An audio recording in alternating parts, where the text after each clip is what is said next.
বললি তুই, কি বললি? বর তোকে মেরেছে বলে তুই উল্টে বরের গায়ে হাত তুলেছিস? মাথাটা খারাপ হয়ে গেছে তোর? হাতে কোনোদিনও লাগে? লাঠি নে, খুন্তি নে, দরকার পড়লে বেলনি নে, একবারে ম্যাটার ক্লোজ করে এখানে চলে আয়, তারপর আমি সব দেখে নেব। না না বেয়ান, এটা আপনি ভুল বলছেন। আমি আমার মেয়েকে সব কিছু শিখিয়ে পাঠিয়েছি। ও জুডো জানে, মার্শাল আর্ট জানে, ক্যারাটে জানে, এমনকি আমি ওকে বক্সিংও শিখিয়েছি।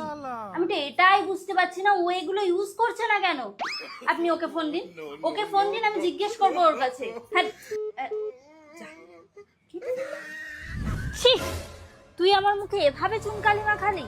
শ্বশুর বাড়ির লোক কিছু বললেই তাদের মুখে মুখে তর্ক করতে হবে?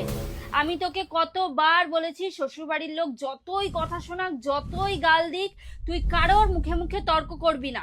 হাত কি করতে দিয়েছিস?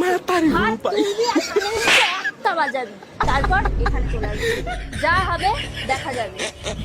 কি বললি মনা? কত টাকা চেয়েছে ওরা? 15 লাখ, সাথে ফরচুনারও।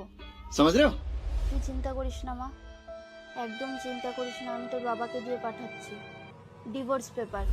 একবারে বাবার সাথে চলে আসবি, আমি তোর জন্য ক্ষীরের পায়েস বানাচ্ছি, ঠিক আছে? হ্যাঁ, এই যে শুনছো?